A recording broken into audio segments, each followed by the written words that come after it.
Koomishiniin hojii gamtaa magaalaa Finfinnee qaala'insa jireenyaa fi gabaa tasgabbeessuu akka ergamaatti qabatee hojjechaa jira. Koomishinichi raawwii hojii bara 2016 ilaalchisee dhaabbilee hojii gamtaa fi yuuneenota raawwii hojii fooyyee qabaniif sirna beekamtii fi badhaasaa kenneera. Koomishinarri Koomishinii Waldaa Hojii Gamtaa magaalaa Finfinnee Koomishinar Li'ilti Giday koomishinichi waldaalee gurmeessuu fi hojiitti galchuu akkasumas hordofuun cinaatti qaala'insa gabaa tasgabbeessuuf naannolee biyyattii waliin qindoominaan hojjechaa jira jedhan. Koomishinichi bara baajataa 2016 hojii inspeekshinii fi odiitii hojjeteen bakka hanqinni raawwii hojii mul'atetti sirni itti gaafatamummaa akka jiraatu taasiseera kan jedhan Aadde Li'ilti bara 2017 itti quufinsa maamilaa dabaluu fi gabaa tasgabbeessuu irratti xiyyeeffatanii hojjechaa jiraachuu simaniiru.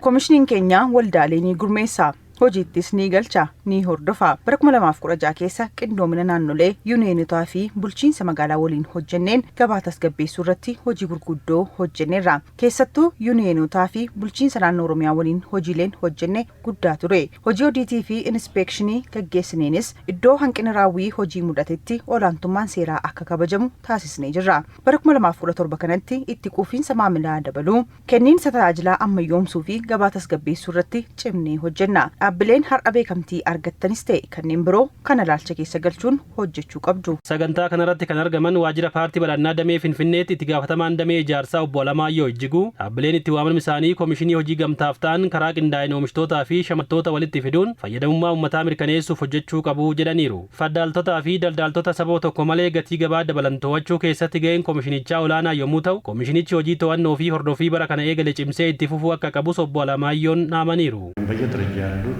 ዩኒየኖች ህብረት ስራ ማህበራት ዩኒየን fi waldaaleen bu'uuraa sadarkaan jirtan bifa bittinnaa'een osoo hin taane karaa qindaa'aa ta'een oomishtootaa fi shammattoota walitti fiduuf hojjechuu qabdu. Shira gabaa keessa faddaalaa fi daldalaan akka fedhitti gatii dabalu saaxiluu fi to'achuu keessatti ga'een keessan olaanaadha. Bulchiinsi magaalichaa gama kanaan riifoormii koomishinichaa geggeessaa jira.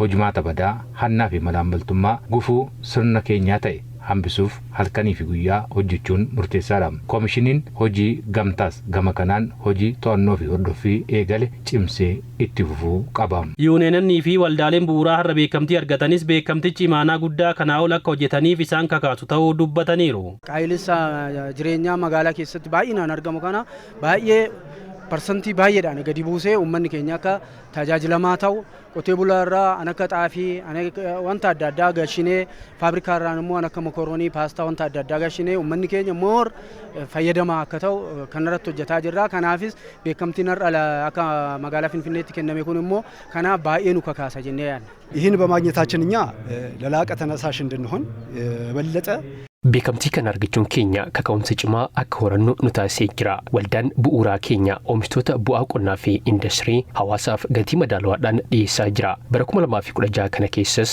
raawwii fooyyee qabaachuun tokkoffaa baanee beekamtii argannee jirra. Bara itti aanus kanaa ol hawaasa keenya tajaajillee jijjiirama biroof of qopheessuu qabna jedhee yaada. Walitti qabduun koree dhaabbii dhimma daldalaa industirii fi turizimii mana maree bulchiinsa magaalaa Finfinnee Dr. Atoomee Abbabaa koomishinichi dhaabbilee isa jala jiran hunda qindeessuu fi kenniinsa tajaajilaa ammayyoomsuun hojiilee bulchiinsi magaalichaa gabaa tasgabbeessuuf hojjechaa jiru keessatti hirmaatee gahee adda durummaa ba'uu qaba jechuun kallattii hojii itti aanu kaa'aniiru.